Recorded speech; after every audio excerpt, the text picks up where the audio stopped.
ሰላም ጤና ይስጥልኝ። ዛሬ የምንወያይበት ርዕስ ብዙዎቻችን በገንዘብ እየጎዳን ያለና መፍትሄ የሚሻ ጉዳይ ነው።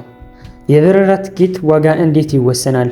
ለምንድን ነው ለአንድ አይነት ጉዞ የተለያየ ዋጋ የምንከፍለው?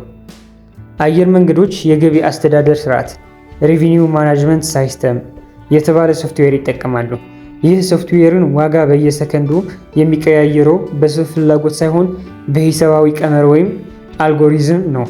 ዛሬ ይህንን አልጎሪዝም ሰብረን ሺህ ብሮችን የምናድንባቸው 3 ጥልቅ የመረጃ መንገዶች እናያለን።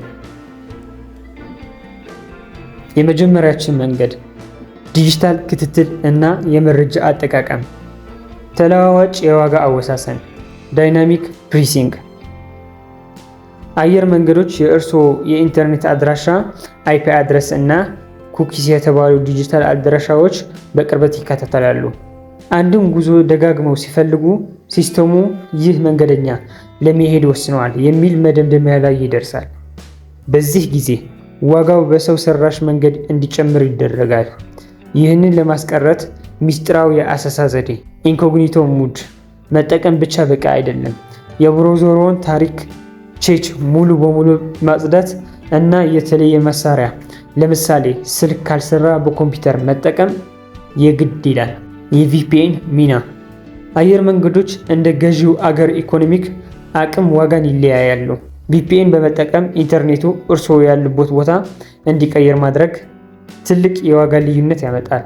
ለምሳሌ ከአውሮፓ ሆኖ ሲፈልጉና ከአፍሪካ ሆኖ ሲፈልጉ ዋጋው ሊለያይ ይችላል። መንገድ 2 የዳታ ትንተናና መሳሪያዎችና ሰዓትን የመጠበቅ ጥበብ። የ6 ሳምንታት ህግ በስታቲስቲክስ መረጃ መሰረት ለዓለም አቀፍ ጉዞዎች ትኬት ለመቁረጥ በጣም ርካሽ ሰዓት ከጉዞው 6 ሳምንታት በፊት ያለው ጊዜ ነው።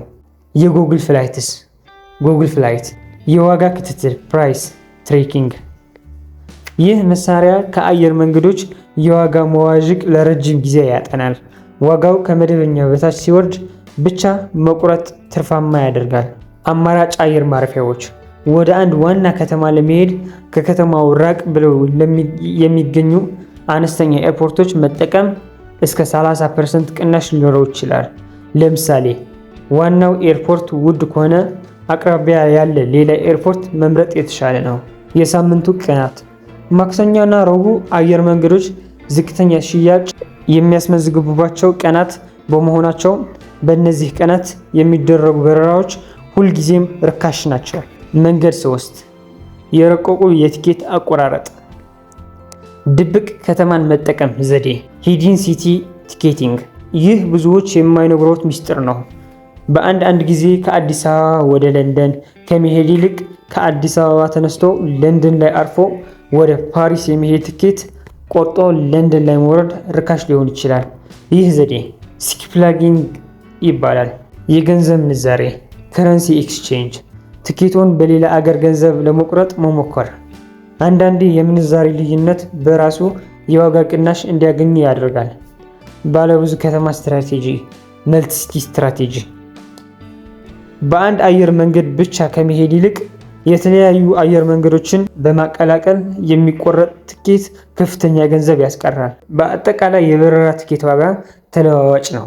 እነዚህ 3 መንገዶች የዲጂታል መታወቂያ ቁጥጥር፣ የዳታ መሳሪያዎች አጠቃቀም እና የረቀቁ ስልቶች በመጠቀም ብቻ በአንድ ጉዞ እስከ $500 ማዳን ይቻላል። $500 አስቡት። መረጃ ካለዎት ገንዘቡን ማዳን ይችላሉ። ይህ ጥልቅ መረጃ ለሌሎችም እንዲደርስ ቪዲዮን ያጋሩ። በሚቀጥለው ቪዲዮ በሌላ ቴክኒካዊ መረጃ እንገናኛለን። ሰብስክራይብ ማድረጋችሁ አትርሱ። ቪዲዮ ከተመቻችሁ ደግሞ ላይክ አድርጉት። እስከዛ አብራችሁ ስለቆያችሁ አመሰግናለሁ። እናም ይመቻችሁ።